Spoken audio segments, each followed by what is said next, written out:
పాకిస్తాన్ మునుపెన్నడూ లేని ఒక సంక్షోభంలో కూరుకుపోతుందా అంటే పరిస్థితులు చూస్తుంటే అవుననే సమాధానం వస్తుంది. ఓవైపు భారత సైన్యం నిరంతరం పాకిస్తాన్లోకి చొచ్చుకుపోతుంటే మరోవైపు బలూచిస్తాన్ పాక్పై దాడులు చేస్తూనే ఉంది. ఇదే అదునుగా బలూచిస్తాన్ లిబరేషన్ ఆర్మీ బలూచిస్తాన్ను ప్రత్యేక దేశం ప్రకటించుకునేందుకు సిద్ధమవుతున్న పరిస్థితి కనిపిస్తుంది. ఇప్పటికే బలూచిస్తాన్ను ప్రత్యేక దేశంగా బలూచిస్తాన్ లిబరేషన్ ఆర్మీ ప్రకటించుకుంది కూడా. ఇలా అంతర్గత అస్థిరత పాకిస్తాన్ను మరింత బలహీనపరుస్తుంది. దీనికి తోడు తాలిబాన్లు డ్యూరాన్ బ్రేకర్ దాటి పాకిస్తాన్ భూభాగంలోకి చొచ్చుకురావడం పాకిస్తాన్కు మింగుడు పడడం లేదు. ఈ మూడు వైపుల నుంచి ముప్పు ముంచుకొస్తుండడంతో పాకిస్తాన్ను ఇక ఎవరూ కాపాడలేరా అనే ప్రశ్న తలెత్తుతోంది. ఒకప్పుడు శక్తివంతమైన దేశంగా ఉన్న పాకిస్తాన్ ఇప్పుడు కష్టాల సుడిగుండంలో చిక్కుకుపోయింది. ఉగ్రవాదాన్ని పెంచి పోషిస్తూ భారత్లో అమాయక ప్రజల ప్రాణాలు తీసుకున్న పాకిస్తాన్ తాను తీసుకున్న గోతిలో తానే పడింది. ఎంత నచ్చజెప్పినా వినకపోవడమే పాక్ కొంప ముంచిందనే చర్చ జరుగుతోంది.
పాకిస్తాన్ ఒక రకంగా అష్ట దిగ్బంధనంలో ఉన్న పరిస్థితి. ఓవైపు భారత్ ధాటిని తట్టుకోలేని పరిస్థితుల్లో కనిపిస్తుంది. ఇస్లామాబాద్లోని పాక్ ప్రధాని ఇంటి అతి సమీపంలోనే ఒక పెద్ద బ్లాస్ట్ జరిగినట్లు, ఆయన్ని ఎక్కడో బంకర్లో దాచినట్లుగా కూడా ఇప్పటికే తెలుస్తుంది. మరోవైపు వాళ్ళ విమానాలను కూల్చేస్తున్నాం, యుద్ధ విమానాలని, వాళ్ళ పైలట్ దొరికాడు. ఇదంతా ఒక ఎత్తు అయితే ఇంటర్నల్గా ఉన్నటువంటి సంక్షోభం మరోవైపు కనిపిస్తోంది. ఈ పరిస్థితిలో పాక్ అసలు దిక్కుతోచని స్థితిలోకి వెళ్ళిపోయినట్లుగా తెలుస్తోంది. మరి ప్రస్తుత పరిణామాల గురించి మనతో మాట్లాడడానికి జీవీఆర్ శాస్త్రి గారు, ప్రముఖ రాజకీయ ఆర్థిక విశ్లేషకులు మనతో జాయిన్ అవుతున్నారు. జీవీఆర్ శాస్త్రి గారు, గుడ్ మార్నింగ్. Good morning. పరిస్థితి చూస్తున్నాం, ఆల్మోస్ట్ అంటే అక్కడ బోర్డర్లో చాలా ఉద్రిక్తంగా ఉన్నప్పటికీ కూడా ఓవరాల్గా చూస్తే ఇక పాకిస్తాన్ చేతులు ఎత్తేయడానికి దగ్గరగా ఉన్నట్లు తెలుస్తుంది. మనకు అనిపించట్లేదా? అంటే చేతులు ఎత్తేసారంటే ప్రాసెస్ లో ఉన్నాం మనం.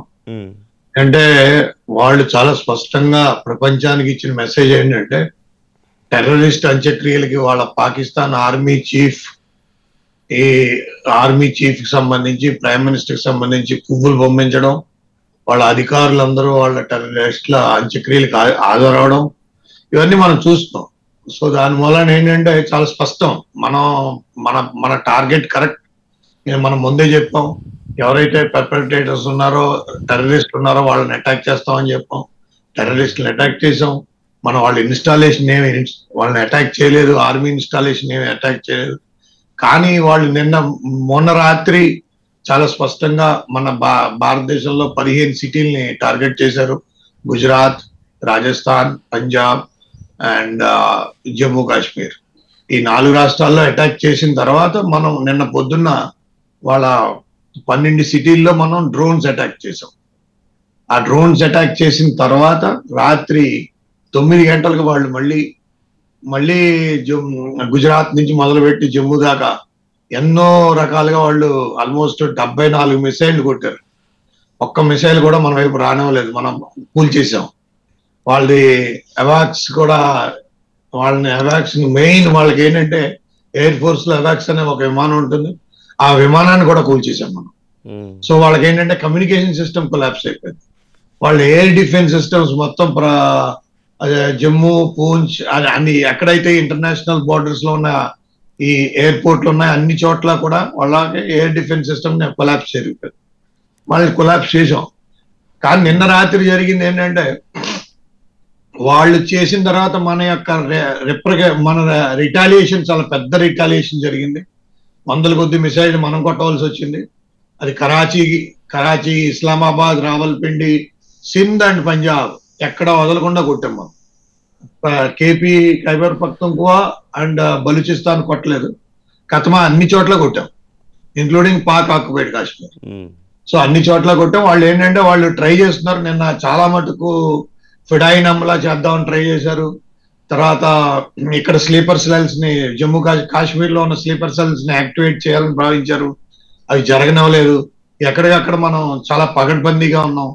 తర్వాత ఐఎన్ఎస్ విక్రాంత్ రాత్రి అరౌండ్ 12:30 మధ్యలో ఆ కరాచీ పోర్ట్ మీద కూడా అటాక్ చేసి, సో అది కూడా అయిపోయింది. సో ఇప్పుడు అష్టదిగ్బంధనం చేయాలనుకున్నాం, చేస్తున్నాం.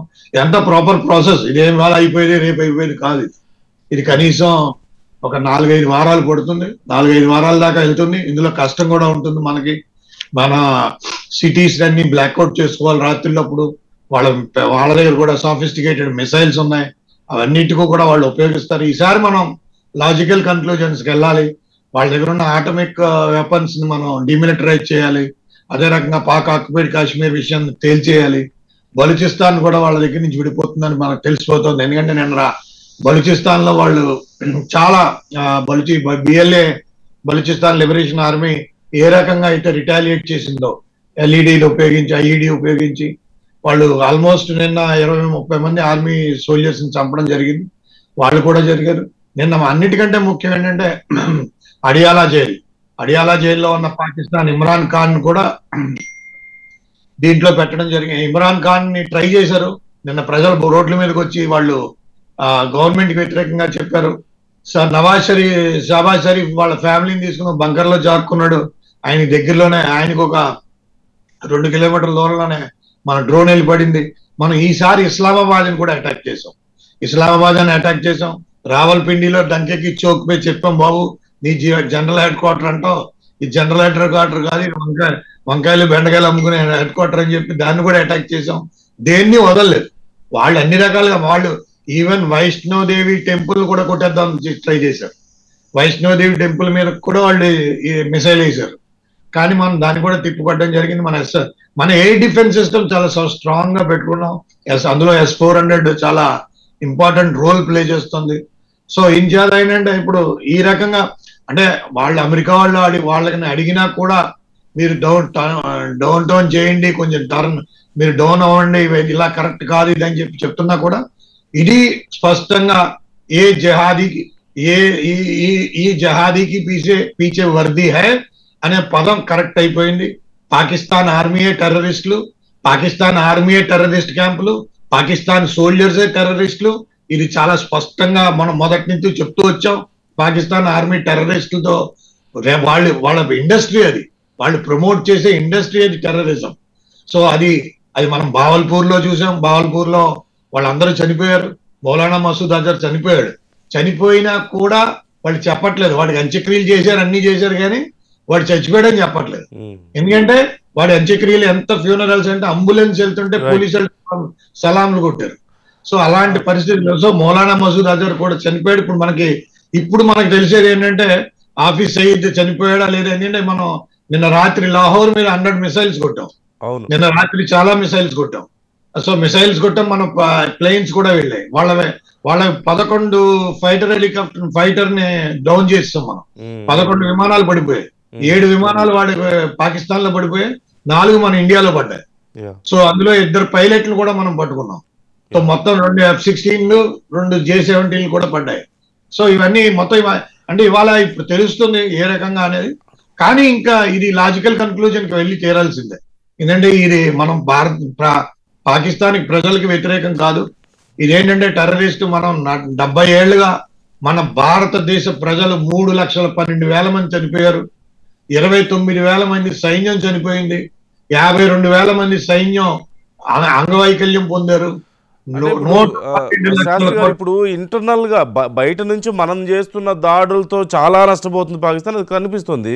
ఇంతకుముందు మీరు అన్నట్లుగా ఇంటర్నల్ గా కూడా పరిస్థితి చాలా దారుణంగా ఉంది. ఓవైపు తాలిబాన్లేమో వాళ్ళ లోపలికి చొచ్చుకొచ్చే ప్రయత్నం వాళ్ళు చేస్తున్నారు. ఇంకోవైపు మీరు చెప్పినట్లుగా బలూచిస్తాన్ లిబరేషన్ ఆర్మీ కూడా అక్కడ వాళ్ళు ప్రకటించుకునే స్టేజ్కి వాళ్ళు వెళ్ళిపోయారు. ఇంకోవైపు ఇండియాతో యుద్ధం. సో యా అంటే ఇందులో ఏంటంటే 2 రాష్ట్రాలు, వాళ్ళకి 4 రాష్ట్రాల సమూహం అండి. ఒకటి ఏంటంటే ఖైబర్ పఖ్తుంఖ్వా, అలీ అమీన్ గండాపూర్ దానికి ముఖ్యమంత్రి, వాడు ఇమ్రాన్ ఖాన్ గడ్డాది. ఇమ్రాన్ ఖాన్ అక్కడి నుంచి వస్తాడు ఎక్కువ. అదే అతను మొత్తం వాళ్ళందరూ ఇమ్రాన్ ఖాన్ బ్యాక్ చేసి అలీ అమీన్ గండాపూర్. ఆ తర్వాత బలూచిస్తాన్ లోను కేపీలోను మనం ఎక్కడ కొట్టలేదు. మన టార్గెట్ అంతా పంజాబ్ సింధ్ లోనే. ఆ సింధ్ మీద అంటే కరాచీ, మెయిన్ గా కరాచీ. సో ఇవేంటంటే మనం ఇవన్నీ మెయిన్ టెర్రరిస్ట్ క్యాంప్స్ ఇవి. ఈ పంజాబ్ మన లైన్ లో ఉన్న అన్ని టెర్రరిస్ట్ క్యాంపు. బావల్పూర్ మీద మళ్ళీ ఇవాళ కూడా దాడి చేసి మనం నిన్న కూడా బావల్పూర్ మీద కొట్టాం, సియాల్కోట్ లో కొట్టాం. ఎందుకంటే జమ్మూని వాళ్ళు పూంచ్ డిస్ట్రిక్ట్ టార్గెట్ చేసినప్పుడు మనం సియాల్కోట్ లో కొట్టాం. ఎందుకంటే అది ఎలా వస్తుందంటే యూ షేప్ లో వస్తుంది. సో అంచేత ఏంటంటే వాళ్ళు అక్కడ మన హిందువుల్ని చాలా మంది చనిపోయారు. నిన్న 2-3 చనిపోయారు. ప్లస్ ఏంటంటే వాళ్ళు కావాలని టార్గెట్ చేసి ఆ షెల్లింగ్ అంతా ఇళ్ల మీద కొట్టేసి వాళ్ళు నిన్న రాత్రి వాళ్ళు వేసిన మొత్తం డ్రోన్స్ అన్ని కూడా ఇళ్ల సముదాయాల మీదే. అమృత్సర్ అయినా, బటిండా అయినా, పఠాన్కోట్ అయినా, ఏవైనా సరే ఇవన్నీ కూడా జమ్మూ మీద విపరీతంగా టార్గెట్ చేశారు. శ్రీనగర్ ని విపరీతంగా టార్గెట్ చేశారు. సో విపరీతంగా టార్గెట్ అస్తమానం ఇది కొట్టారు. కానీ వాళ్ళకి తెలియదు ఏంటంటే మరి వాళ్ళు ఆపిన వెంటనే మన ఈవెన్ రాజస్థాన్ లో జైసల్మేరు, ఈ అజ్మీరు ఇవన్నిటినీ కూడా ఇచ్చేసి మనం ఏం చేసామంటే మనం 1.5 hour మన ఫైరింగ్ లో వాళ్ళు ఈవెన్ వాళ్ళు ఇస్లామాబాద్ పొద్దున్న ఏం చేసామంటే ఓన్లీ వార్నింగ్ షాట్ ఇచ్చాం. దానికి వాళ్ళు అర్థం చేసుకోవాలి. సో మనం దానికి ఏం చేసామంటే చాలా గట్టిగా కొట్టాం. కానీ ఏంటంటే పరిస్థితి ఇంటర్నేషనల్ కమ్యూనిటీ రియాక్ట్ అయిన విధానం కూడా చూస్తున్నాం. అందులో పెద్దగా ఏం రియాక్ట్ అయినట్టు ఎక్కడ ఏం కనబడట్లేదు. కాదు ఏంటంటే ఇది కన్క్లూజన్కి వెళ్ళాలి. ఇది ఎట్టి బస్సులో లాజికల్ కన్క్లూజన్కి వెళ్ళాలి, ఏళ్ళు తీరుతుంది. ఇందులో మాత్రమే లాజికల్ కన్క్లూజన్కే వెళ్తాం మనం. జీవీఆర్ శాస్త్రి గారు, మనతో అనంతకృష్ణ గారు కూడా జాయిన్ అవుతున్నారు, రిటైర్డ్ కెప్టెన్. ఒకసారి ఆయనతో కూడా మాట్లాడదాం. అనంతకృష్ణ గారు, good morning. Good morning sir. Good morning, very good morning. నిన్న కూడా మనం మాట్లాడాం. మార్నింగ్ కల్లా ఒక మంచి ఇది మనకి గ్రిప్ దొరుకుతుంది ఖచ్చితంగా ఈ వార్లో అని చెప్పి మీరు మాట్లాడారు. సో ప్రజెంట్ కండిషన్ ని ఎలా అనలైజ్ చేస్తారు, మీరు ఎలా చూస్తున్నారు? సార్ రాత్రి కూడా చెప్పాను, మన 7th రోజు కూడా స్టూడియోలో చెప్పాను. అవును, మనం సింధూర్ సక్సెస్ అయినాము, కానీ వాళ్ళు కూడా ప్రతీకార చర్యకు పూనుకుంటారు. మనం రెట్టు అలర్ట్ గానీ మనం ఆల్రెడీ అలర్ట్ గానే ఉన్నాము. నిన్న అయితే వాళ్ళు అసలు ఎక్స్పెక్ట్ చేయలేదు మనం తిరిగి ఇంత మంచిగా కౌంటర్ ఇస్తామని. ఆ రాత్రి మాక్సిమం వాళ్ళ మెయిన్ సిటీలు మొత్తం నాకు తెలిసినంత వరకు ధ్వంసమైనవి. వాళ్ళ ఎయిర్ డిఫెన్స్ మ్యాక్సిమం నాశనం అయినాయి. వాళ్ళు చైనావి ఏవో అయితే వెపన్ తీసుకున్నారో అవి అంత పని చేయలేదు వాళ్ళకి. మనం ఒక 6 వాళ్ళ జెట్ ఫైటర్లను కూల్చేసినాము. 56 డ్రోన్స్ ఏమో మనం రాత్రి ఖతం చేసినాం. అది ఇంకా ఆగలేదు. ఈ రోజు ఇంకా సీన్ ఉంటది. మొన్న నేను చెప్పాను, ఇది ఓన్లీ శాంపుల్ అనే చెప్పాను. phase 1 అది. ఇంకా phase 2, 3, 4, 5 ఇంకా ఉన్నాయి 4. రాత్రి phase 2 అయింది, ఇంకా phase 3, 4, 5 ఉన్నాయి.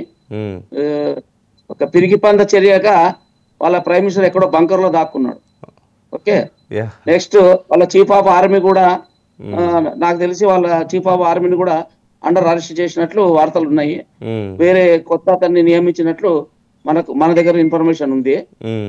అక్కడ ప్రభుత్వం కూడా కూలిపోయి వేరే కొత్త ప్రధానమంత్రిని ఎన్నుకునే సిచ్యువేషన్, సివిలియన్స్ అంతా రోడ్ పైకి వచ్చేసిండ్రు. ఈ చర్యలు కరెక్ట్ కాదని ప్రపంచ దేశాలన్నీ కూడా భారత్ అక్కడ ఎక్కడ నష్టం చేయలేదు సివిలియన్ కానీ ఆర్మీ టార్గెట్. మన ఆపరేషన్ సింధూర్ లో ఓన్లీ మనము టెర్రరిస్ట్ టార్గెట్లనే అటాక్ చేశాము, కానీ వాళ్ళు ప్రొపగండా చేశారనమాట. మసీదులు పోయినవి, అది పోయినవి, అది పాకిస్తాన్ కు మొదటి నుంచి అలవాటే. మనను ట్రై చేశారు దెబ్బ కొట్టాలని, ఎక్కడ సక్సెస్ కాలేదు. వాళ్ళ ట్రైనింగ్ సెంటర్లో మసీదులను వాడుకుంటున్నారు కదా, మసీదుల్లో వాళ్ళు ట్రైనింగ్ సెంటర్ వాడుకుంటున్నారు కదా, మసీదులలో వాడుతున్నారు. ఆ 4 మసీదులు ఏవైతున్నాయో అజర్ మజద్ది ఆయనవే టార్గెట్ చేసి మనం అక్కడ డిస్ట్రాక్ట్ చేసాం బాంబ్స్, రాకెట్స్, మన మిజైల్స్ తో. అది వాళ్ళు కావాలని ప్రొపగండా చేశారు. కానీ ఐక్యరాజ్య సమితి మొత్తం ప్రపంచాలకు తెలుసు టెర్రరిస్టులను పోషిస్తున్న వాళ్ళు పెంచి, వాళ్ళు చనిపోయినా కూడా వాళ్ళకి ఆర్మీ దాంతో కవాతులు పెట్టి వాళ్ళని తీసుకెళ్లి ఆర్మీ రూల్స్ ప్రకారం దానం చేస్తున్నారు. ప్రతి ప్రపంచానికి తెలుసు అది. అందుకే ఇక్కడ వీళ్ళు ఏం మొత్తుకున్నా అక్కడ ఏం జరగదు. ఇంకా చాలా చాలా డ్యామేజ్ ఈ రోజు అవుతుంది. మళ్ళీ రేపు పొద్దున కూర్చుందాం, మాట్లాడదాం, మనం కంటిన్యూ చేద్దాం. శాస్త్రి గారితో కూడా ఒకసారి నేను మాట్లాడతాను. జీవీఆర్ శాస్త్రి గారు, ఇంతకుముందు అనంతకృష్ణ గారు చెప్పినా మీరు చెప్పినా కొంత ఇంటర్నల్గా వాళ్ళ పొలిటికల్ అండ్ ఇటు అంటే డిఫెన్స్కి మధ్య ఉన్నటువంటి బాండింగ్ మనం చూడొచ్చు. అది ఒక రకమైన గందరగోళ పరిస్థితిలో ఉన్నారు వాళ్ళు. అంటే నిన్న మొన్నటి దాకా సైన్యం చేతిలో దేశం ఉందా అనే పరిస్థితి కనిపించింది. ఇప్పుడేమో వాళ్ళ డిఫెన్స్ చీఫ్ని మరి అరెస్ట్ చేశారనే వార్తలు వస్తున్నాయి. వాళ్ళ ప్రధాని ఎక్కడో దాక్కున్నాడని చెప్పేసి మాట్లాడుతున్నారు. ఇంటర్నల్గా ప్రజల నుంచి వ్యతిరేకత ఎప్పటి నుంచో ఉంది, ఇప్పుడున్న పరిస్థితుల్లో బాగా పెరిగినట్లుగా కనిపిస్తుంది. సో ఏం జరిగే అవకాశం ఉందంటారు? అంటే ఎటువైపు దారి తీసే అవకాశం ఉంటుంది? వాళ్ళకి పొలిటికల్ సిస్టమ్ అంటూ ఏం లేదండి. వాళ్ళకి పొలిటికల్ సిస్టమ్ ఇప్పుడు షహబాజ్ షరీఫ్ అవునని చెప్పినా కాదని చెప్పినా ఆయన ఏం పెద్దగా ఆయన వాల్యూ ఫారిన్ అఫైర్స్ కన్సర్న్ అది Pakistan army. Pakistan army chief మాసిక్ మునీర్ ప్రాపర్ గా ఉన్నాడు, ఆయన రివ్యూ చేస్తున్నాడు. ఆయన నిన్న కూడా బంకర్ లోనే రివ్యూ చేస్తున్నాడు, కానీ ఎక్కడ ఉన్నాడో తెలియదు అందులో డిఫరెన్షన్ లో. ఆయన నిన్న బయటకు వచ్చాడు. నిన్న వాళ్ళ పాకిస్తాన్ ఆర్మీ పక్కన రావల్పిండిలో దాన్ని ఆ క్రికెట్ స్టేడియం ని ఆ రావల్పిండిలో జరిగిన నష్టాన్ని చూసాడు, ఆయన రివ్యూ చేశాడు. ఆ వీడియోస్ వచ్చాయి చూసాం. సో ఇదేంటంటే ఇప్పుడు వాడు పోయాడా వాడు ఉన్నాడా అని కాదు, వాడికి అవన్నీ కాదు. మనకేంటంటే ఈసారి చాలా స్పష్టంగా భారతదేశం, ఎందుకంటే 70 ఏళ్ల ముందు ఒక లీడర్షిప్ తో ఈ దిక్కుమాలి చర్యని బ్రిటిష్ వాళ్ళు మనకు పెడుతున్నప్పుడు, ఈ ముళ్ళు మనకు పెడుతున్నప్పుడు దాన్ని చాలా స్పష్టంగా ఒక ఇంట్రెస్ట్ తో భారతదేశ ప్రజలను 70 కోట్ల మంది, ఆ టైంలో 60-70 కోట్ల మంది ప్రజల్ని ఆలోచించి ఇటువంటి నిర్ణయానికి మనం ఇచ్చేయకుండా ఉండవలసింది. కానీ మనం 70 ఏళ్లు పట్టింది, ఇది తీసుకోవాలి. ఈసారి కష్టం నష్టం వచ్చినా కూడా, ఎందుకంటే ఎంత రకంగా మన నాయకత్వం ఉంది, పటిష్టమైన నాయకత్వం ఉంది. ఆ నాయకత్వంతో వెళ్తున్నాం. ఇది మాత్రం తేల్చి పారేయాలి. ఎందుకంటే ఈ రకంగా హిందువులు మీరు హిందువులా అని చెప్పి ఒకే బుల్లెట్ తో చంపేసి అందరు సింధూరాలు మేము నడిపేస్తాం, మేము ఏదైనా చేస్తాం. నిన్న 14 మంది చనిపోతే వాళ్ళకి తెలిసింది వాడు చనిపోయాడు, వాడు తెలిసినట్టుగా వాళ్ళు నాటకం ఆడారు, వాడు చనిపోయాడు. సో అదేంటంటే వాళ్ళకి ఏంటంటే బాగల్పూర్ లో వాడు చనిపోయినా కూడా వాళ్ళు చెప్పుకోలేకపోతున్నారు. అంటే తెలియాలి, వాళ్ళ ఇళ్లలో కూడా తెలియాలి. ఫ్యామిలీ చనిపోతే ఎలా ఉంటుంది, ఏదైనా ఆహాకారం ఇచ్చేసినట్టు కాదు. ఏదో జమ్మూ కాశ్మీర్ ఫ్రీడమ్ ఫైటింగ్ అని లేనిపోని అన్ని పెట్టుకుని చేసేదేమో టెర్రరిస్ట్ వృత్తి. అది పాకిస్తాన్ వర్దియే ఉంది. అది వర్ది అంటే వాళ్లే, అది పాకిస్తాన్ ఆర్మీ కాదు. ప్రతి దేశానికి ఒక ఆర్మీ ఉంటుంది. ఈ దౌర్భాగ్యం ఏంటంటే ఈ ఆర్మీకి ఒక దేశం ఉంది, అది తేడా. సో అది తేడా. ఆ తేడాని ఇవాళ వాళ్ళు పాకిస్తాన్ ప్రజలు చెప్పారు, దేశాలకు ఆర్మీ ఉండదు కదా, ఆర్మీకి ఒక దేశం ఉంది. అదే ఈ పాకిస్తాన్ చాలా స్పష్టంగా ప్రజలు సుస్పష్టంగా గమనించారు. వాళ్ళకి తెలుసు మన భారతదేశ ఫ్యామిలీ, మన భారతదేశం ఒక పటిష్టంగా ఒక వ్యవస్థీకృతంగా వెళ్తుంది. మనం 3 వ్యవహారాలు ఉన్నాయి. నేవీ అటాక్ చేసింది, ఎయిర్ ఫోర్స్ అటాక్ చేసింది, ఇంకా గ్రౌండ్ ఇన్వేజన్ ఒకటే ఉంది. ఆ గ్రౌండ్ ఇన్వేజన్ కూడా ఇవాళ నిన్న ఆల్రెడీ గ్రౌండ్ ఇన్వేజన్ అయిందని మనకి అన్కన్ఫర్మ్డ్ రిపోర్ట్స్. నిన్న పూంచ్ సెక్టర్ నుంచి అక్కడ పాకిస్తాన్ లో జమ్మూ కాశ్మీర్ ఏరియాలో అఖ్నూర్ సెక్టర్ లో వాళ్ళు ట్రై చేస్తే మన వాళ్ళు కొట్టడానికి చాలా మటుకు డిస్టెన్స్ మన వాళ్ళు వెళ్ళిపోయారని తెలిసింది. అది ఇవాళ ఈవినింగ్ మధ్యాహ్నం, ఇవాళ మార్నింగ్ 9ంటికి ఫారిన్ అఫైర్స్ బ్రీఫింగ్ ఉంది, తర్వాత డిఫెన్స్ మినిస్ట్రీ బ్రీఫింగ్ ఉంది. ఈ 2 ఉన్నాయి. తర్వాత సౌదీ అరేబియన్ ఫారిన్ మినిస్టర్, వాళ్ళకి ఇంట్రెస్ట్ కాబట్టి వాళ్ళ ఫారిన్ మినిస్టర్ అర్జెంట్ గా ఇస్లామాబాద్ వెళ్తున్నాడు. అది కూడా వెళ్తాడా అనుమానమే, కానీ వాళ్ళు వెళ్తాడని చెప్పి వాళ్ళు చెప్పారు. అది జరుగుతుందని నేను అనుకోను. కానీ మనకి కష్టం నష్టం ఉంది. వచ్చే 5 వారాల్లో మీకు కాస్ట్ ఆఫ్ లివింగ్ పెరుగుతుంది, కొంచెం ఇష్యూస్ వస్తాయి. ఇవన్నిటిని ప్రజలందరూ తట్టుకోవడం, రాజకీయ నాయకులు రాజకీయ పార్టీలు వీటిని విమర్శలా అన్ని మానేయడం, ఇవే ఎవరి కోసం చేయట్లేదు, ఇది మన అందరి కోసం మనమే చేసుకునేది, ఇది ఏం కాదు, ఇది అంచనా. నేనేంటంటే కొంత విషయాలు కొన్ని అటు ఇటు అవుతూ ఉంటాయి, కొన్ని జరుగుతూ ఉంటాయి. అది జరిగినా కూడా ఎందుకంటే మనం మెయిన్ గా మనం వాళ్ళని అష్టదిగ్బంధం ఏంటంటే కమర్షియల్ గా వాళ్ళని స్ట్రక్ చేసాం. ఎక్కడ కరాచీలో చాలా స్పష్టంగా వాళ్ళని ఇచ్చేసాం.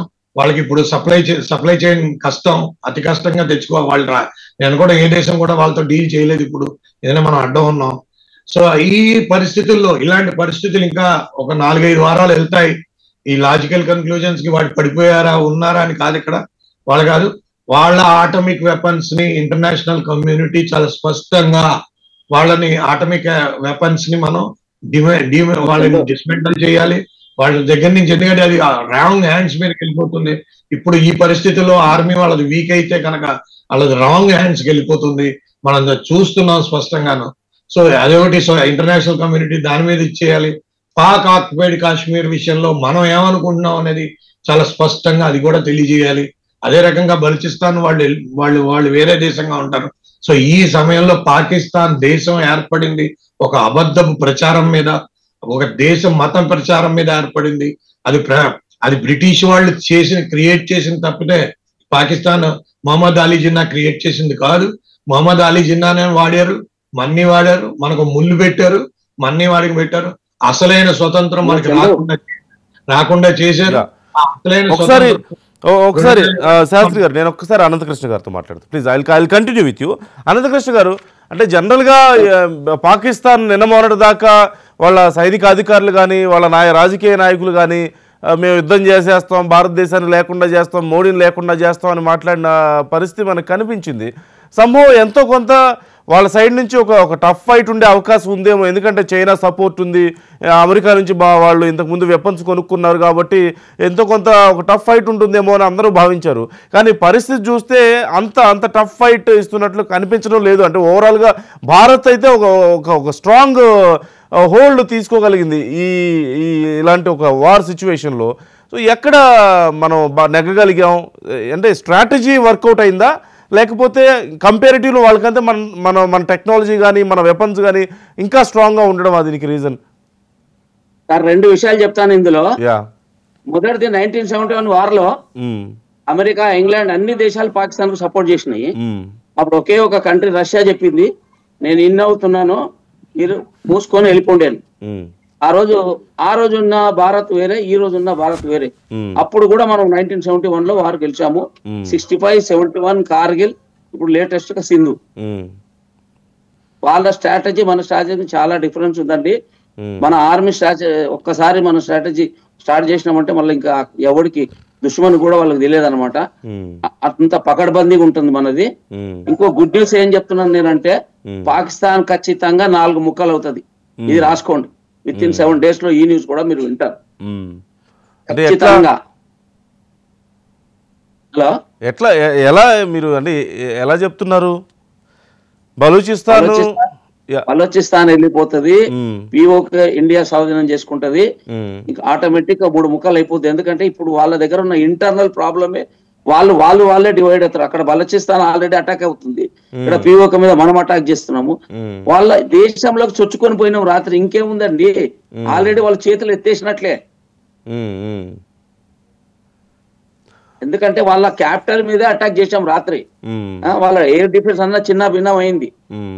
6 ఫ్లైట్ జెట్లను తీసుకున్నారు, డిస్ట్రాయిడ్ అయింది. ఒక పైలట్ దొరికాడు రాత్రి, ఇంకొక అతని కొరకు మన వాళ్ళు తలాష్ చేస్తున్నారు ఆ ఏరియాలో. మేబీ దొరకొచ్చు ఈ రోజు. ఓకే, అంటే మొత్తం యుద్ధం గురించి మాట్లాడిన ప్రతిసారి పాకిస్తాన్ దగ్గర న్యూక్లియర్ వెపన్స్ ఉన్నాయని చెప్పి మాట్లాడుతూ ఉంటారు కదా సార్. పాకిస్తాన్ దగ్గర న్యూక్లియర్ వెపన్స్ ఉన్నాయని మాట్లాడుతుంటారు, యుద్ధం గురించి మాట్లాడిన ప్రతిసారి పాకిస్తాన్ వాళ్ళు కూడా జబ్బలు తెచ్చుకుంటుంటారు, మా దగ్గర న్యూక్లియర్ వెపన్స్ ఉన్నాయి అని చెప్పేసి. ప్రపంచ వరల్డ్ వార్ స్టార్ట్ అవుతుంది. వాళ్ళ దగ్గర మన దగ్గర ఉన్నాయి, అవి యూజ్ చేయడానికి పర్మిషన్ కూడా తీసుకోవాలి. ఐక్యరాజ్య సమితిలో ఊరికేనే నా దగ్గర ఉన్నది నేను వేస్తా అంటే కాదు కదా. ఆల్రెడీ ఐక్యరాజ్య సమితిలో మన చీవాట్లు పెట్టింది, నువ్వు చేసేది తప్పు, నువ్వు ఎట్లన్నా న్యూక్లియర్ వెపన్ యూజ్ చేస్తామని. నీ దగ్గర ఉన్న తీవ్రవాదుల మీదనే వాళ్ళు అటాక్ చేసిండ్రు. నువ్వు కామన్ మ్యాన్ ఇప్పుడు మొన్న కాకుండా నిన్న కూడా మళ్ళీ కామన్ మ్యాన్ ఎంతమంది మీద అటాక్ చేశారు, రజోరి పూంచు అక్కడ బార్డర్ లో షెల్లింగ్ తో నిన్న ఉదయం స్టార్ట్ చేశారు. ఇంచుమించు ఒక 15-20 మంది మన పౌరులు చనిపోయారు, ఒక సోల్జర్ కూడా చనిపోయాడు. గురుద్వారా మీద అటాక్ చేశారు బార్డర్ లో. మరి ఇది ఎంతవరకు కరెక్ట్ చెప్పండి. శాస్త్రి గారు ఏదో చెప్తున్నారు ప్లీజ్. అలాగే ఇప్పుడు వాళ్ళు న్యూక్లియర్ ఆర్మ్స్ ఉపయోగిస్తారంటే ఉపయోగించమనాలి, మేము చెప్పేదంటే ఉపయోగించమని చెప్తున్నాం. ఎందుకంటే వాళ్ళ దగ్గర నుంచి లేచే లోపల మనం S-400 వెళ్ళి కొట్టేస్తుంది, అక్కడే అయిపోతుంది అది. ఆ న్యూక్లియర్ బాంబ్ పేలడం చూసారా, అది అక్కడ వాళ్ళ కంట్రీలోనే పేలిపోతుంది. ఓకే, వాళ్ళ బాంబుకు వాళ్ళే బలవుతారు అంచేత వాళ్ళు వాడరు ఎందుకంటే అది తెలుసు వాళ్ళకి, అది తెలుసు. ఎందుకంటే వాళ్ళు ఇప్పుడు నిన్న వాళ్ళకి మొత్తం మనం 14 విమానాలు, వాళ్ళ 14 ఎయిర్ క్రాఫ్ట్స్ ని కోలుగొట్టేసాం. అందులో 4 మన భారతదేశంలో పడ్డాయి, 10 వాళ్ళ దాంట్లో పడ్డాయి. 10 వాళ్ళు ఏంటంటే మెయిన్ గా పంజాబ్ లో పడ్డాయి. పంజాబ్ లో 7-8 ఫ్లైట్లు పడిపోయాయి. ఒకటి కరాచీలో పడింది, ఒకటి రావల్పిండిలో పడింది. సో వాళ్ళకి ఏంటంటే లేకుండానే వాళ్ళు లేచే లోపల, వాళ్ళు టేక్ ఆఫ్ అయ్యే లోపలనే మనం S-400 వెళ్ళి కొట్టేస్తుంది. ఎందుకంటే పాకిస్తాన్ ఏంటంటే చాలా చిన్న ముక్కలా ఉంటుంది, వాళ్ళకి ఏంటంటే మన ఎయిర్ డిఫెన్స్ 400 కిలోమీటర్స్ పైన కవర్ చేస్తుంది. సో అది లేచే లోపలనే వెళ్ళి కొట్టేస్తుంది. సో దాని వలన ఏంటంటే వాళ్ళకి ఏం అర్థం అవట్లా. ప్లస్ ఇంకోటి ఏంటంటే వాళ్ళ ఎయిర్ డిఫెన్స్ కొలాప్స్ అయిపోయింది. ఎందుకంటే చైనా వాడిది ఈ తుక్కుతో సమానం. ఆ చైనా వాడికి ఇప్పుడు వాళ్ళకి కూడా బాధగా ఉంది. ఇప్పుడు ఎందుకంటే చైనా వాళ్ళు భయపడిపోతున్నారు, ఇదేంటి మన సిస్టమ్ ఏం పనిచేయవు అనమాట. దీన్ని బట్టి మీకు ఇంకో చెప్పిన, నిన్న తైవాన్ ప్రెస్ కాన్ఫరెన్స్ చేసింది. ఏమనంటే మేము వీ డోంట్ కేర్, మేము వచ్చి కొడతామని చెప్పింది. తైవాన్ చైనాను కొడతానని చెప్పింది. ఫిలిపీన్స్ వాళ్ళు మేము కూడా వెళ్తానన్నాడు. ఎందుకంటే మనం బ్రహ్మోస్ మిసైల్ ఇప్పుడు మీకు ఇవాళ మిసైల్స్ కూడా ఇవాళ 100% జరుగుతుంది. ఇవాళ ఇంకెదరికి వెళ్ళిపోయింది. ఎందుకంటే మీకు ఇవాళ బై ఫుట్ మీకు ఆల్రెడీ అది అక్నూర్ సెక్టర్ దగ్గర మనం ఆల్రెడీ ఇన్విజన్ అయింది అంటున్నారు. అది ఇంకా ఇప్పుడు 9 గంటలకు కన్ఫర్మ్ అయిపోతుంది. ఎట్టి పరిస్థితుల్లోనూ ఇవాళ ముజఫరాబాద్ దగ్గర దాకా మనం ఇవాళ రాత్రి దాకా వెళ్ళిపోతాం. లాహోర్ అవసరమైతే లాహోర్ దొక్కడ వెళ్ళిపోతాం. లాహోర్ హిందుస్థాన్ దే, లాహోర్ ఇండియాదే, పాకిస్తాన్ కాదు. ఇది బ్రిటిష్ 7th ఆగస్ట్ చేసిన దరిద్రపు నిర్ణయం ఇది. హిందువులు 48% హిందువులు ఉన్నది లాహోర్ లో. మన దేవాలయాలు ఉన్నాయి, లవకుశలు అవన్నీ ఉన్నాయి. వాళ్ళకి అసలైన విషయం తెలియాలి. ఎందుకంటే Khyber Pakhtunkhwa KP wants to join Afghanistan. Khyber Pakhtunkhwa Afghanistan లో జాయిన్ అవుతుంది. వాళ్ళకి కరెక్ట్ గా సరిపోయింది. వాళ్ళు అడుగుతున్నారు, అందుకే టీపీ పాకిస్తాన్ తాలిబాన్ వాళ్ళు అడుగుతున్నారు. సో తర్వాత ఇంకోటి ఏంటంటే బలూచిస్తాన్ వాళ్ళు అసలు మొదటి నుంచి మీర్ మహమ్మద్ అనే ఆయన రాజు, ఆయన 7వ తారీఖు ఆగస్టు 7వ తారీఖు అదే మీటింగ్ లో జవహర్లాల్ గారు, నెహ్రూ గారు 2 చేతులు పెట్టుకుని ఏడ్చాడు. ఏమని చెప్పాడంటే, ఎట్టి పరిస్థితుల్లోనే మేము మీ భౌగోళికంగా దూరం ఉన్నా కూడా మీ ఆధ్వర్యంలోనే, మీ అండర్లోనే ఉంటాం, మమ్మల్ని కన్సిడర్ చేయండి అని. అది జవహర్లాల్ నెహ్రూ కన్సిడర్ చేయలే. కానీ ఏంటంటే వాడి దౌర్భాగ్యం ఏంటంటే, ఆ మీర్ అహ్మద్ కి లీగల్ అడ్వైజర్ ఎవరంటే మహమ్మద్ అలీ జిన్నా. వాడు మహమ్మద్ అలీ జిన్నా ఆయన ముప్పు తిప్పలు పెట్టి ఏదో రకంగా తప్పు చేసి, ఏంటంటే పాకిస్తాన్ అనౌన్స్మెంట్ కాకముందు కూడా బలూచిస్తాన్కి ఎగువ సభ దిగువ సభ కాన్స్టిట్యూషన్ 3 ఉన్నాయి. ఎగువ సభ ఉంది, దిగువ సభ ఉంది, కాన్స్టిట్యూషన్ ఉంది. సో 80% బలూచిస్తాన్ ఇది స్పెషల్ అది కంట్రీ. ఆ కంట్రీకి ఫ్రీడమ్ వచ్చి తీరుతుంది. కేపీ మనది ఆల్మోస్ట్ బలూచిస్తాన్ ఇంకా వాళ్ళకి స్వాధీనం అయిపోయిందని అంటున్నారు. స్వాధీనం అయిపోయినాయి. గిల్గిట్ బలిస్తాన్ ఇవన్నీ సెటరేట్ అవుతాయండి. ఇవన్నీ 3-4 వారాలు పడుతుంది. June 1st week 2nd week కి ఇది వెళ్ళి తీరాలి. ఇది లీగల్. ఈసారి మోడీ గారు చాలా క్లారిటీగా ఉన్నాడు. Legal logical conclusion, we will have a logical conclusion, no doubt about it. ఇది జరిగింది చాలా వైరస్. ఈ 28 మంది ప్రాణాలు ఇచ్చారు. వీళ్ళు చరిత్ర పుటల్లో నిలిచిపోతారు. వీళ్ళ ద్వారా మనం పూర్తిగా ఈ కార్యక్రమాలన్నీ చేస్తాం. ఈవేళ ఇదంటే ఇది అన్యాయం, ఇంత దారుణం. ఎందుకంటే మనం అది యాక్సెప్ట్ చేయలేని పరిస్థితి. ఎంత కాలం దీన్ని ఇచ్చేస్తాం. ఇది నిన్న ఒక army general, retired army general on television గా, పాకిస్తాన్ ఆర్మీ జనరల్ రిటైర్డ్, ఇది మునీరే చేయించాడు, ఇది మునీరే చేయించాడు.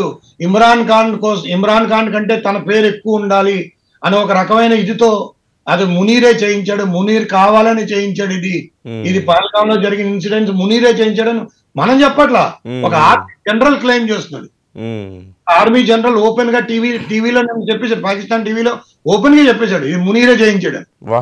వాళ్ళు కొట్టుకుంటూనే ఉన్నారు, ఆర్మీలో వాళ్ళు కొట్టుకుంటారు, పొలిటికల్ నాయకులు వాళ్ళకి డివైడ్ అయిపోయి ఉన్న పరిస్థితి కనిపిస్తుంది, జనం డివైడ్ అయిపోయారు, వాళ్ళ ప్రజలు మొత్తం మీద గందరగోళ పరిస్థితి కనిపిస్తుంది. ఒకసారి ఇప్పుడు కరాచీలో చూడండి, ఇప్పుడు కరాచీలో ఆల్మోస్ట్ మనం 15 మిసైల్స్ టార్గెట్ చేసాం, 15 కొట్టారు. సో కరాచీ పోర్ట్ అంటే అస్తవ్యస్తంలో ఉంది, చాలా నష్టం జరిగింది. సో వాళ్ళకి ఏంటంటే వాళ్ళు ఇప్పుడు ఏం చెప్తారు, వాళ్ళకి చెప్పుకోవడానికి ఏమీ లేదు, కానీ ఇక్కడ ఆగదు, ఇది ఇక్కడ ఆగదు. అమెరికా ఎవరు కానీ ఎవరు ఏది ఎక్కడైనా ఇది ఆగడానికి లేదు, ఆగదు కూడా, ఆగదు. ఎందుకంటే దీనికి ఇంక ఈ పర్యావసనాన్ని మనందరం ప్రిపేర్ అయ్యి వెళ్ళాం, వాళ్ళు ప్రిపేర్ అవ్వాలి. ఎందుకంటే మీరు జనరల్ పర్వేజ్ ముషరఫ్ చూసారా, ఆయన మన అటల్ బిహారీ వాజ్పేయి వెళ్ళినప్పుడు కార్గిల్ స్టార్ట్ చేశాడు, కానీ ఆయన దగ్గర ఎగ్జిట్ ప్లాన్ లేదు. కార్గిల్ లో ఆయన ఎగ్జిట్ ప్లాన్ లేకుండా స్టార్ట్ చేశాడు. ఇప్పుడు ఈ మునీర్ కూడా ఏం చేశాడు, ఎగ్జిట్ ప్లాన్ లేకుండా మన మీద అటాక్ వచ్చాడు, ఇంటర్నేషనల్ బార్డర్ క్రాస్ చేసి. ఎగ్జిట్ ప్లాన్ లేదు. ఇంకా వాళ్ళ షాబాజ్ షరీఫ్ వాళ్ళకి ఏంటంటే పార్లమెంటరీ సిస్టమ్ ఏం లేదండి. 47 ఇది 47 గవర్నమెంట్, ఇది 47 గవర్నమెంట్ ఫామ్ 47 అని ఇస్తారు వీళ్ళకి. అసలు సర్కిల్ ఇన్స్పెక్టర్ వీడు నెగ్గాడని ఓ ముద్ర చేసి ఇచ్చేస్తాడు, వాడు ఏం ఓట్లు కౌంట్ చేయరు, ఏం చేయరు. వాళ్ళ సిస్టమ్ అటువంటి దరిద్రపు సిస్టమ్. సో అలాంటి సిస్టమ్ లో వాళ్ళు నిన్న చూడండి, వాళ్ళ ఐబీలో వాళ్ళు ఇంటెలిజెన్స్ లో పనిచేసిన వాళ్ళు అందరూ ఎంపీలు. మీరు చూసారు నిన్న పార్లమెంట్ లో చూస్తే మాక్సిమం అందరూ ఐఎస్ఐ ఏజెంట్లే, మెంబర్ ఆఫ్ పార్లమెంట్. వాళ్ళు ఏడుస్తున్నారు, బాబు ఏదో రకంగా దీన్ని సెటిల్ చేయండి, మా పద్ధతి ఇదేం బాగలేదు. ఏం బాగలేదండి, మీరు ఎట్టి బస్సులోనూ మీరు 75 ఏళ్లుగా ఒక కంట్రీగా ప్రూవ్ చేసుకోలేకపోయారు. ఇది కంట్రీ కాదు. బ్రిటిష్ గవర్నమెంట్ కూడా తెలియవలసింది ఏంటంటే, మీరు చేసిన దౌర్భాగ్య పనికి, మీరు చేసిన అన్యాయం పనికి ఈ రోజు ఇది కంట్రీ కాదు, ఇది అబద్ధం దాని మీద పడింది. వాళ్ళకి అసలు కంట్రీ ఫార్మేషనే లేదు, వాళ్ళకి అసలు ఇన్స్టిట్యూషనల్ ఫార్మేషనే లేదు, ప్రజలంటే తెలియదు, డెమోక్రసీ అంటే తెలియదు, ప్రజలు ఎటువంటి పరిస్థితుల్లో ఉన్నారో తెలియదు. రైట్, తెలుస్తుంది. అనంతకృష్ణ గారు, అంటే ఇంత సక్సెస్ఫుల్ గా వాళ్ళ ఫైటర్ జెట్స్ ని కూల్ చేస్తున్నాం, వాళ్ళ పాకిస్తాన్ భూభాగాల్లోకి వెళ్ళి మనం దాడి చేయగలిగినటువంటి పరిస్థితి మనకు కనిపిస్తుంది. సో స్ట్రాటజీ అనేది ఒక అంశం అయితే, వెపన్ అండ్ టెక్నాలజీ పరంగా మనం చాలా అడ్వాన్స్డ్ ఉన్నట్లుగా కనిపిస్తుంది. ఇప్పుడు S-400 విషయంలో కూడా ఈ మధ్య బాగా ఇదైంది. అలాగే మనం చేసినటువంటి ఈ డ్రోన్ అటాక్స్ కూడా మనం చూస్తున్నాం. వాళ్ళు కూడా ప్రయత్నించారు మన మీద డ్రోన్స్ తో అటాక్ చేసేందుకు, బట్ ఒక్కటి కూడా సక్సెస్ అవ్వలేని పరిస్థితి. మన రాడార్ లో నాది కప్పిపుచ్చి దాంట్లోకి వెళ్ళి వద్దామని ప్రయత్నం చేసిండ్రు. అవి మనోళ్ళతో ఉన్న టెక్నిక్ తోనే వాళ్ళని కూల్చేసినాం. ఇంకొకటి ఏంటంటే సార్, ఇప్పుడు మీరు చెప్పారు కదా చైనా సపోర్ట్ చేస్తుంది, ఒక వేరే దేశం సపోర్ట్ చేస్తుంది పాకిస్తాన్ కని. 71 వార్లో వాళ్ళు ఇలాగే చేసి ఫెయిల్ అయ్యిండ్రు. ఎందుకంటే ఇప్పుడు మేము ఒక వెపన్, ఒక ఆర్మీలో ఒక జవాన్ గానీ ఒక ఆఫీసర్స్ గానీ ఏ వెపన్స్ అయితే మనం ట్రైనింగ్ ఇస్తున్నామో పర్ఫెక్ట్ గా ఉంటారు. ఇప్పుడు చైనా నుంచి ఇప్పుడు తీసుకొచ్చి వాళ్ళకు వెపన్స్ గానీ ట్యాంక్స్ గానీ ఇస్తే వాళ్ళు అంత త్వరగా దాన్ని యూజ్ చేయలేరు, ఫెయిలియర్ అవుతారు. అది 71 వార్లో యుఎస్ఏ ఇచ్చిన వెపన్స్ సగం వాడలేదు, అంటే వాళ్ళకు టెక్నిక్ తెలియక వదిలేశారు. అంత తొందరగా అవి ట్రైనింగ్ లేకుండా ఇప్పుడు పొద్దున ఏదో చైనా పంపిస్తే అవి తీసుకొని మీరు అటాక్ అవుతారనే భయం మనకు ఎలాంటిది ఉండొద్దు. ఇంకొక గుడ్ న్యూస్ ఏంటంటే, బలోచిస్తాన్ ఒకవేళ చైనా ఒక వంతెన వేసింది లాస్ట్ ఇయర్, ఆ వంతెనకి బలోచిస్తాన్ ఒకవేళ కబ్జాలోకి తీసుకుంది అంటే ఇటు పాకిస్తాన్ కానీ చైనా కానీ చాలా ప్రాబ్లం. చైనాకు చాలా చాలా ఎఫెక్ట్ అవుద్ది. ఎందుకంటే దాని మీదకి వెళ్ళే వాళ్ళ రవాణా అంతా ముందు తీసుకెళ్లే దారి ఒకటే అనమాట. అది నాకు తెలిసి బలోచిస్తాన్ దాన్ని టేక్ ఓవర్ చేసుకుంటది త్వరలోనే. అది కింద వీళ్ళు చేసుకున్నారు అంటే పాకిస్తాన్ కు చైనాకు ఇక చుక్కలే. ఐఎన్ఎస్ విక్రాంత్ కూడా రంగంలోకి దిగడం, అక్కడ క్వెటాలో వాళ్ళ సైనిక స్థావరాలన్నీ కూడా నేవీ కరాచీ నేవీ బేస్ల మీద ఫస్ట్ అటాక్ చేసింది, మిసైల్ తో డిస్ట్రాయిడ్ అయింది. కరాచీలోనే 12 ప్లేస్లలో మనం మిసైల్స్ అటాక్ అయినవి, లాహోర్ లో 20 ప్లేసెస్ లో. అంటే నాకు తెలిసి రాత్రి జయశంకర్ అన్నాడు హౌ ఆర్ యు లాహోర్ అని చెప్పి, మార్నింగ్ ఉండదు అన్నట్లు దాని అర్థము. మార్నింగ్ మ్యాప్ లో ఉండదు అంటున్నాడు జయశంకర్, మరి ఉంటుందా లేదా కొద్దిసేపు అయితే తెలవాలి లాహోర్ అని. మీరు సైన్యంలో పనిచేశారు కదా, ఇప్పుడు మనం అటాక్స్ చేస్తున్నటువంటి ప్రాంతాలన్నీ పెషావర్ కానీ, లాహోర్ కానీ, సియాల్కోట్ కానీ, కరాచీ కానీ, రావల్పిండి కానీ, మేజర్ సిటీస్ అన్నిటి మీద మనం అటాక్ చేయగలిగాం, వాళ్ళ భూభాగాల్లోకి వెళ్ళగలిగాం. సో ఈ స్ట్రాటజీస్ ఎలా వర్కౌట్ అవుతున్నాయి మనకు? సార్ వాళ్ళు కూడా మన హైదరాబాద్, బాంబే మెయిన్ సిటీస్ ఏమున్నావో వాళ్ళ దగ్గర కూడా ఒక స్కెచ్ ఉంది, వీటి మీద అటాక్ చేయాలి. వాళ్ళ టార్గెట్ లో అయితే ఉన్నాయి కానీ బట్ దే కాంట్. వాళ్ళు అటాక్ చేయడానికి ట్రై చేస్తున్నారు. అవి మన దగ్గరకు రాకముందే మనం డిస్ట్రాక్ట్ చేస్తున్నాం. అంటే మన టెక్నిక్ వాళ్ళ టెక్నికల్ కు చాలా డిఫరెన్స్. మన స్ట్రాటజీ వాళ్ళ స్ట్రాటజీకి ఆస్మాన్ జమీన్ ఫరక్ ఉంది. అంటే టెక్నాలజీ పరంగా అడ్వాన్స్డ్ ఉన్నామా మనం, లేకపోతే స్ట్రాటజీలో పకడ్బందీగా ఉండడమా? దీనికి టెక్నికల్ అడ్వాన్స్ ఉన్నాము, స్ట్రాటజీలో అడ్వాన్స్ ఉన్నాము. మన దగ్గర ఉన్న సోల్జర్స్ కానీ, ఆఫీసర్స్ కానీ, ఈవెన్ త్రివిల దళాలలో ఉన్న ఆఫీసర్స్ అందరూ చాలా తెలివైన వాళ్ళు. వాళ్ళకి మనకు చాలా డిఫరెన్స్ ఉంది. శాస్త్రి గారు మీరేదో చెప్పాలి. అది కాదు, ఇప్పుడు వాళ్ళు అసలు పాకిస్తాన్ ఆర్మీ వాళ్ళు లాస్ట్ 15 ఏళ్లగా వాళ్ళు అసలు ఆర్మీగా పనిచేయలేదు. వాళ్ళు ఏంటంటే ఇండస్ట్రీలు, బిజినెస్లు, సెటప్లు అందులో ఉన్నారు. సార్ వాళ్ళ ఆర్మీ పరిగెత్తే వాళ్ళు ఒక ప్లాన్ చేశారు అనమాట, సైబర్ అటాక్ చేద్దామని ట్రై చేశారు. మన వాళ్ళు అది కూడా డిస్ట్రాక్ట్ చేశారు. రాత్రి మన న్యూస్ లో కూడా చెప్పారు చూడండి, మీరు ఎక్కడెక్కడ వాట్సాప్ లో అవి యూజ్ చేసినప్పుడు జాగ్రత్తగా యూజ్ చేయాలని. వాళ్ళు నేను ఒక ప్లాన్ చేశారనమాట, సైబర్ అటాక్ చేద్దామనే ప్లాన్ కి వచ్చారు. అంత లోపలే మనోళ్ళు అంతకు ముందే మనోళ్ళు తెలివిగా హుషారైపోయారు. శాస్త్రి గారు, ఇప్పుడు అంతర్జాతీయ సమాజం ముందు ఖచ్చితంగా పాకిస్తాన్ వాళ్ళకి జరిగింది ఏంటంటే యుక్రెయిన్ వార్ లో అమెరికా ఇచ్చిన అడ్వైజ్ ప్రకారం వాళ్ళ దగ్గర ఉన్న మొత్తం అమ్యునిషన్ ఏంటి, వెపన్స్ ఏంటి అన్ని కూడా వాళ్ళు అమ్మేశారు. వాళ్ళు మొత్తం అమ్మేశారు. వాళ్ళ దగ్గర ఏమి లేవు. అక్కడే చెప్తారంటే పాత ట్యాంకులు అవి తప్పితే ఏమి లేవు. మిసైల్ కూడా నేను కూడా పెద్ద పెద్ద మిసైల్ కూడా ఉన్నాయంటే అనుమానం లేదు. ఏంటంటే అవన్నీ అమ్మేసుకుని ఇప్పుడు ఆసిఫ్ మునీర్ కోలాలంపూర్ లో 3 హోటల్ కొన్నాడని, 4 మాల్స్ కొన్నాడని, మొత్తం 30,000-40,000 కోట్ల రూపాయలు పెట్టి వాడు కొనుక్కున్నాడు.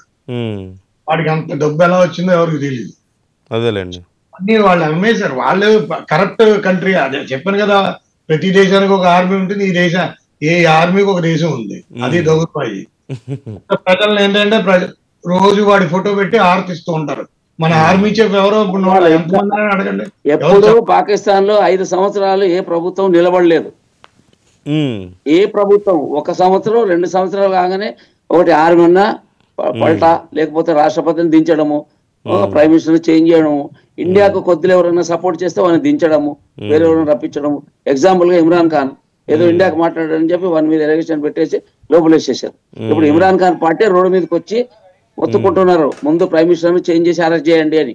అవును, ఇమ్రాన్ ఖాన్ సపోర్టర్స్ అందరూ కూడా ఇప్పుడు ఇమ్రాన్ ఖాన్ బయట ఏదో ఆయన బయటికి తీసుకురావాలి అని ఏదో చేస్తున్నారంట అక్కడ మొత్తం. అవును సార్, ఇమ్రాన్ ఖాన్ పార్టీ ఇమ్రాన్ బయటికి రావాలి, ఈ షబాజ్ షరీఫ్ ను దించేయాలి అని చెప్పి అక్కడ గోల్ అవుతుంది. అంటే వాళ్ళ పబ్లిక్ వాళ్ళ దగ్గరే ఐకమత్యం లేదు. అంటే దీన్ని బట్టి ఏమవుతుంది అర్థమవుతుంది అంటే ఇంటర్నల్ వాళ్ళు ఎప్పుడు కోఆపరేషన్ లేరు. మనకి వాళ్ళకి డిఫరెన్స్ ఏముంది అంటే మన దగ్గర ఇలాంటి ఇష్యూస్ వచ్చిందంటే మనం అందరం ఏకతాటి మీదకి వచ్చేస్తాం.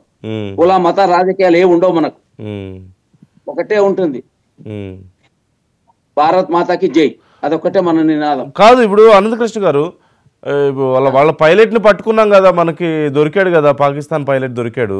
మరి ఓ పక్క యుద్ధ పరిస్థితులు ఉన్నాయి, ఓ పక్క యుద్ధం జరుగుతున్న సమయంలో మామూలుగా అయితే ఎవరన్నా పైలట్ దొరికితే వాళ్ళకి అదుపులోకి తీసుకొని కొన్ని రోజులు వాళ్ళని ఇంట్రాగేట్ చేసి ఏమన్నా సీక్రెట్స్ ఉంటే తెలుసుకోవడానికి ట్రై చేస్తుంటారు. బట్ ఇప్పుడు యుద్ధ పరిస్థితులు ఉన్నాయి కాబట్టి అంత టైంను కేటాయించే పరిస్థితి ఉండదు కదా, ఏం చేస్తారు పైలట్ని ఇప్పుడు? అంటే ఇమీడియట్ గా వాళ్ళని ఇంట్రాగేట్ చేస్తారా? పైలట్ ను పట్టుకున్నారంటే మన సర్జికల్ స్ట్రైక్ లో కూడా మన పైలట్ ను పట్టుకున్నారు. అవును, పట్టుకున్న తర్వాత అంత ఈజీగా వదలకూడదు అనుకున్నారు. అభినందన్. దానికి మన నరేంద్ర మోడీ గారు ఆల్రెడీ అల్టిమేటం చెప్పేశారనమాట వాళ్ళకి, వదలకపోతే నేను మామూలుగా అటాక్ చేపిస్తాను. ఆ భయానికి యుఎస్ఏ చెప్పింది, అరే బాబు ఆయన వదిలేసేయండి అని. ఇప్పుడు ఈ టైంలో ఎవరిని పట్టుకున్నా సార్, వాళ్ళ యుద్ధ ప్రణాళికలు ఏంటివి, వాళ్ళ స్ట్రాటజీ ఏంటి, వాళ్ళు ఏం చేయబోతున్నారు, ఖచ్చితంగా వాడితో ఎంతవరకు ఇన్ఫర్మేషన్ రావాలో లాక్కుంటారు. ఇప్పుడు మాత్రం వదలరు. ఇది మొత్తం కంప్లీట్ అయినాకనే అతన్ని వదులుతారు. ఓకే, అప్పటిదాకా మన కస్టడీలోనే ఉంటాడు. ఎందుకంటే ఇప్పుడు మనకు చాలా క్లూ దొరుకుతుంది దాంట్లో. వాళ్ళ ఆటోమేటిక్ చెప్పేస్తారు. ఎందుకంటే ఇంకా వాళ్ళను ఒక బందీగా పట్టుకున్న తర్వాత అంత తీసుకైతే వదలరు. వాళ్ళకి మనకు డిఫరెన్స్ ఉంది. మనము స్నేహపూర్వకంగానే అడుగుతాం, కానీ వాళ్ళు అట్లా ఉండదు. వాళ్ళు టార్చర్ పెట్టి ఇన్ఫర్మేషన్ తీసుకుంటారు. వాళ్ళకి మనకు అదే difference. Okay, right right.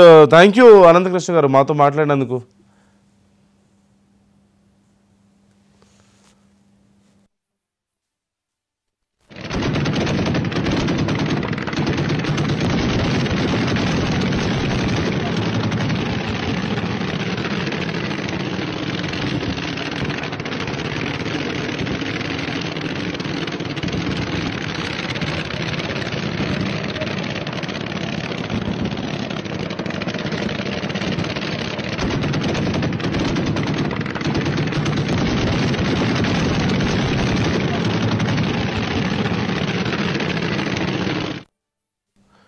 Right, మనతో జగన్మోహన్ గారు జాయిన్ అవుతున్నారు, రిటైర్డ్ వింగ్ కమాండర్.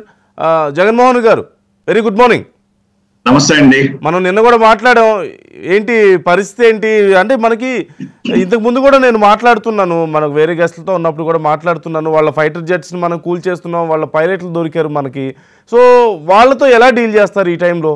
అంటే నార్మల్గా టైం ఎక్కువ ఉన్నప్పుడు అంటే వాళ్ళతో ఇంట్రోగేట్ చేస్తారు, ఏదైనా తెలుసుకోవడానికి ట్రై చేస్తారు. ఇప్పుడు సిచ్యువేషన్ చాలా సీరియస్ కండిషన్లో ఉంది కాబట్టి అంత టైం కేటాయించలేరు కదా. ఎలా డీల్ చేస్తారు ఈ విషయాల్లో? కంప్లీట్లీ డిఫరెంట్ ఆర్మ్స్ అండి. మన ఎయిర్ ఫోర్స్ పని, మన రక్షణ దళాలు, త్రివిధ దళాలు వాటి పని వాటి చేసుకుంటా పోతాయి. ఇప్పుడు ప్రిజనర్స్ ఆఫ్ వార్ అనే కాన్సెప్ట్ ఏదైతే ఉందో, ప్రతి సోల్జర్ కి he has his own rights. All he has is obligated to say. మన వాళ్ళు అవ్వచ్చు, వాళ్ళ వాళ్ళు అవ్వచ్చు. అభినందన్ అటువైపు దొరికినప్పుడు కానీ, వాళ్ళు మనకు దొరికినప్పుడు కానీ, దాని ముందు మనకి నచికేత గారు అక్కడ దొరికినప్పుడు కానీ, మన రైట్స్ మనకు ఉంటాయి యాజ్ అ సోల్జర్. ఎందుకంటే సోల్జర్ ఎప్పుడు కూడా he's not fighting because he hates the person on the opposite side. He fights because he loves his country. Adi basic part of any soldier life andi. Okay. So alantappudu there is a certain respect that is given to the soldier. Okay. Just because he is there with us in that, I'm sorry, the co-panelist garu I think he was talking about torture and all that. Alanti emi undavandi.